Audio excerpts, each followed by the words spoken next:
Attendu comme favori à l'Euro 2020, des pays tels les Pays-Bas, le Portugal, la France ou l'Allemagne ont déçu, incapables d'atteindre le cap des quarts de finale. Quelles sont selon vous les raisons de ce fiasco de ces grands d'Europe? Rejoignez-nous en direct au 27 20 21 44 48, 27 20 24 27 87. Toute l'équipe de la matinale des sports vous attend. Première escale de ce matin chez Tabouna. Bonjour Marius Adjei. Bonjour monsieur Ange Asoukrou. Qu'est-ce qui explique l'échec de tous ces grands d'Europe selon vous?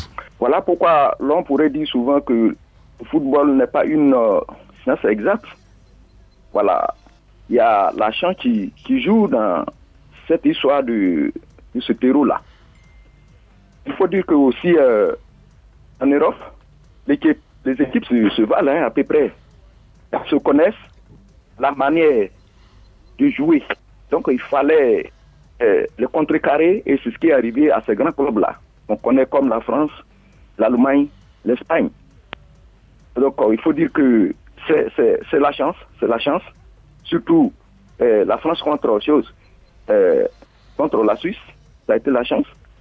Puisque le grand joueur a perdu son tir. Donc, il faut dire que c'est la chance. Kylian Mbappé, vous voulez dire, qui a manqué son tir au but. Oui, tout à fait. Donc, d'accord. Voilà, ça arrive au football. C'est leur chance. Ils ont manqué de chance. Merci beaucoup. Bonne chance à vous. Bonne journée à Bouna. Diarasouba Bakari est à Boisflé. Bonjour à vous. Bonjour, Aja Sougro. On vous écoute. Ok, pour moi, ça vous dit que le football a évolué partout. Hein. Ouais, toutes ces nations qui ont fait tomber les grands ont travaillé. Quand tu prends comme ça l'équipe de la République tchèque, n'ont pas de vedettes. La Belgique, à part Eden Hazard, n'ont pas de vedettes en tant que telle. Et puis aussi la Suisse.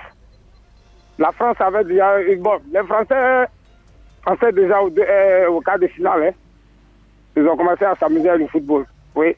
Ça veut dire que c'est le travail qui paye.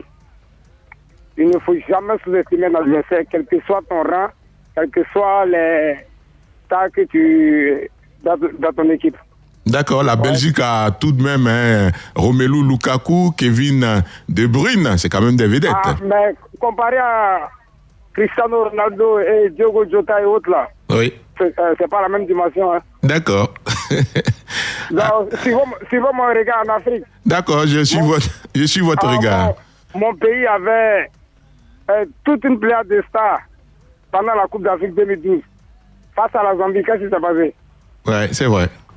Ok. C'est le travail qui paye. Bonne émission. Merci beaucoup. Bonne journée à vous, monsieur Darasouba Bakari. Vous êtes à Boisflé. Kofi Jean-Claude à Agna Sikasso. Bonjour. Bonjour, Ange. Quel est votre avis?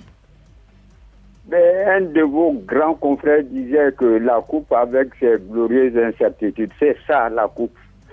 Lors d'une émission, je vous avais dit qu'il y a les favoris légitimes et c'est au cours de la compétition qu'on voit les vrais favoris. Maintenant, voilà la vérité établie. Mais il faut dire que, comme l'a dit votre confrère, collègue, c'est l'incertitude. On ne sait pas.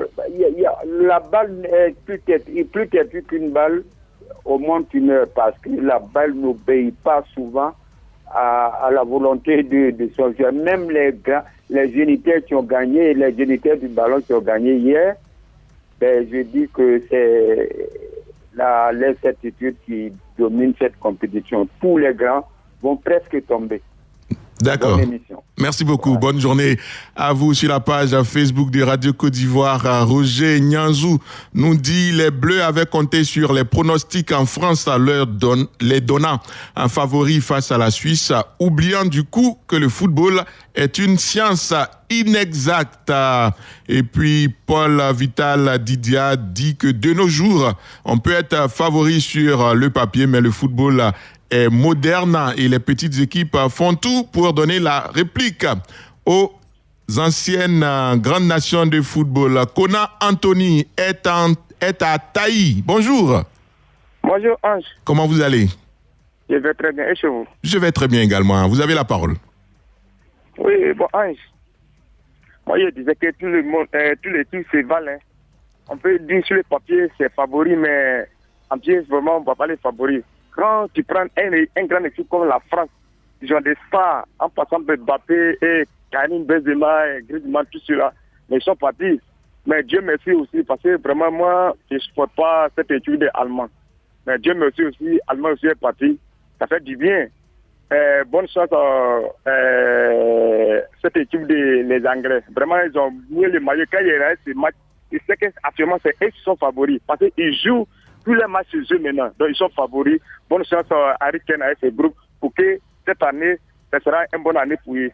Donc, vous devenez maintenant supporter de l'Angleterre? Parce que moi, j'ai placé deux équipes. J'ai placé Allemand, la France et Angleterre. Maintenant, si les Français sont partis, il vous reste l'Angleterre. Basé sur les Angleterres maintenant. Donc, bonne chance pour que cette fois-ci, ça sera la bonne. D'accord, j'espère pour vous que les Anglais ne vont pas partir non plus. Ah non, ils ne vont pas partir. Ils vont rester jusqu'au bout. Et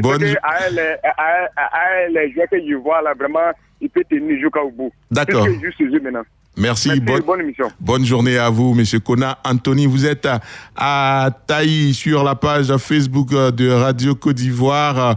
Monsieur Da Martial a dit que pour sa part, c'est l'ego surdimensionné des stars des équipes des grandes Europe qui a joué un mauvais tour à ces équipes. Monsieur Bosson AC Rémy dit que le football moderne est en train de s'imposer, à part le système de jeu qui varie parfois. Le jeu est le même et ne varie pas. Tout le monde joue de la même façon avec des petites passes jusqu'au gardien de but adverse. Et à ces jeux-là, les plus volontaires triomphent. Premier expert en ligne ce matin. Bonjour, Choualio Diomandé. Bonjour, Ange. Alors dites-nous, Choualio, qu'est-ce qui explique l'échec de tous ces grands dès les huitièmes de finale? Écoutez, je pense dans ce genre de tournoi, dans ce grand jeu de compétition, aujourd'hui, ce qui importe, ce n'est pas des individualités, ce n'est pas des équipes qui ont des Mbappé, des Benzema ou des Cristiano Ronaldo et autres. Ce sont des équipes. Quand tu regardes des équipes qui sont qualifiées même pour le top, pour les quarts de finale. Top 8. Vous voyez que top 8, vous voyez que il n'y a pas de vedettes. Quand tu prends l'équipe d'Angleterre, les Sterling, c'est pas des gros stars. C'est vrai que c'est de très bons joueurs, mais c'est pas des gros stars. Harry Kane, c'est pas un Mbappé ou c'est pas quoi. Donc aujourd'hui, moi la leçon que je retire, il faut beaucoup d'humilité. Quand tu regardes l'équipe de France, elle a manqué d'humilité. À 9 minutes de la fin, elle menait 3-1. Elle a commis une erreur, une faute. C'est vrai, on parle de pénalty raté de Mbappé, mais il faut voir aussi le ballon que perd Pogba, là dans une zone très dangereuse et qui a entraîné ce but-là. Donc je pense que ces équipes-là ont manqué d'humilité. D'accord. Et puis aussi, il y a eu le bricolage aussi au niveau de Didier Deschamps, au niveau des choix tactiques. Il a voulu essayer quelque chose en pleine compétition. Et tout ça, c'était compliqué. Mais moi, je retiens une chose. Aujourd'hui, pour gagner même la Ligue des Champions, on n'a pas besoin d'avoir un Neymar ou d'avoir un Mbappé ou d'avoir un Messi ou Cristiano Ronaldo. On a besoin d'avoir une équipe. On a besoin des joueurs volontaires qui se battent et qui mouillent le maillot. D'accord. Également présent ce matin, l'avis du coach Israël Oussou. Bonjour coach. Bonjour. On vous écoute. Écoutez, je pense qu'aujourd'hui, il faudrait faire remarquer qu'au niveau tactique, pratiquement toutes les nations aujourd'hui ont nettement progressé. Et au niveau des individualités aussi, on a quand même assez des bonnes individualités dans pratiquement chaque sélection. Et si vous remarquez bien, les leaders des différentes équipes, des différentes sélections aujourd'hui jouent au plus haut niveau dans des grands clubs. Et donc, sensiblement, on a quand même un niveau qui se rapproche. Et comme je reviens encore sur cet aspect tactique, les entraîneurs, les différents sélectionneurs progressent à ce niveau-là. Et tactiquement, on va dire quoi, ça se fait tactiquement. Il n'y a plus de grandes différences comme dans le passé où on avait des grandes différences tactiques, sur le plan tactique, sur le plan des individualités. Donc aujourd'hui, il y a un certain équilibre. Quand vous voyez par exemple le match France-Suisse, ça se joue en un rien de temps, sur une individualité, sur un contre, sur des phases de transition qui sont bien négociées. Donc aujourd'hui, ça montre que les différentes équipes travaillent beaucoup et sont aussi très, on va dire quoi, très habiles en termes de recrutement dans la constitution de leurs différentes sélections. Donc je pense que c'est tout ça mis ensemble aujourd'hui, ça permet de dire qu'il y a plus de petites équipes et il va falloir maintenant beaucoup être fort mentalement et être capable d'avoir ce niveau de concentration qui permet de faire la différence.